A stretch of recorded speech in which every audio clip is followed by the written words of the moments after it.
Welcome back, everyone, for today's video. Today I'm going to be showing you guys a Blitz game that I just played on chess.com, where I got not one, not two, but three brilliant moves. So without further ado, let's jump straight into the action.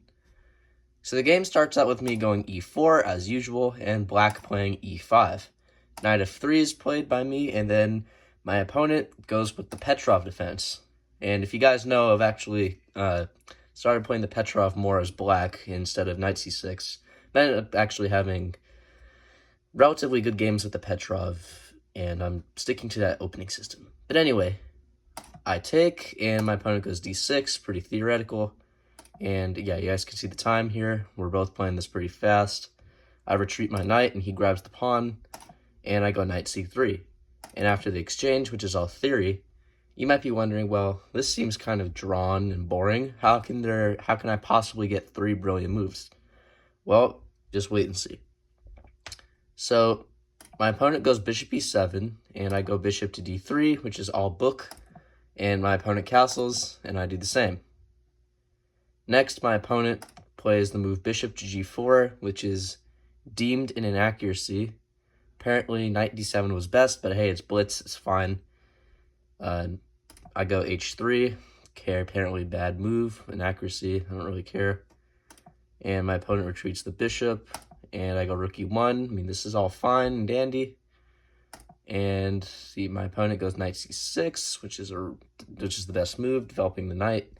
And I go bishop e4. My idea was to sort of eye the b7 pawn, also guard the knight. Maybe the queen can get out and not be pinned anymore. So that was my idea of bishop e4.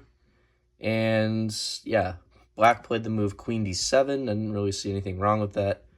Engine recommended to give black the bishop pair, and I guess bank in on this weird pawn structure, because you have to find this move knight e5, which attacks the bishop, and basically you have to take the queen here, and after I take, black has two bishops hanging, and the way to get out of this mess is to save one of them. And okay, but you're down a piece. But the thing is that white knight is not going to be retreating. It's going to be won back eventually. It's trapped essentially. So that was the engine line, but we didn't see that far. So I put the move queen d3, which is eyeing at the h7 pawn, and I was expecting bishop g6, which is played. Now I could do a lot of things here. I could take the bishop. I could go develop my dark squared bishop. A lot of things are possible. So I end up developing the dark squared bishop to f4. My opponent goes bishop to f6, and I'm playing the move bishop to g5. And the point is that I'm trying to trade the strong bishop on f6, and which is what happens. So I'm actually having some sort of pressure here, eyeing that pawn on h7.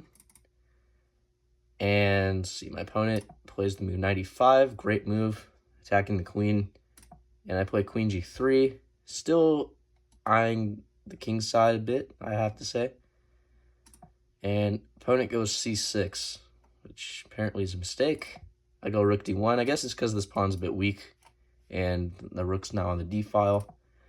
So I go queen c7, which is a bad move. Okay, this is a wild line.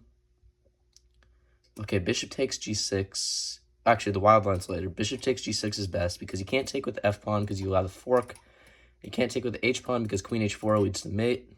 So knight takes, and then you drop this pawn. So that's why I instead go f4. I'm trying to go f5 and maybe create an attack.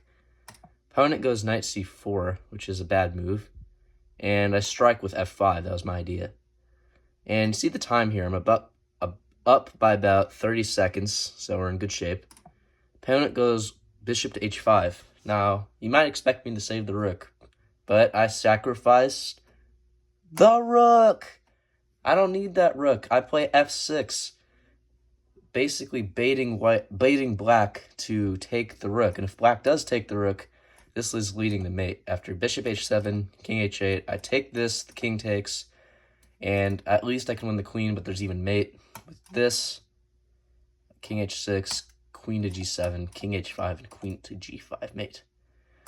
And this is kind of scary because I'm threatening to open the king setup, and I open the bishop as well. So the opponent correctly plays g6 after some thought, and I instead play the next move. I think should be deemed a brilliant move. I don't know why it's not a brilliant. Queen h4. Oh no, my rook, you get mated. And yeah, this is just an attack on the king, right? So opponent plays queen d8, trying to attack the pawn, but I play this move, second brilliant move. Knight takes h7. Brilliant move number 2. Not only do I defend the pawn and attack the rook, but I'm also just weakening the king straight out. And after the king took, I took this bishop. Notice how the pawn is pinned, and we're just crashing through. So after the king moved to g8, brilliant move number 3. Bishop takes g6. Oh my goodness, the king side is being ripped open. I had sacrificed 3 pieces in this game. Oh my goodness, I feel like Mikhail Tal over here. And basically black's cooked. They can't stop queen h7, and if they take the bishop, then this just leads to queen g6, queen g7.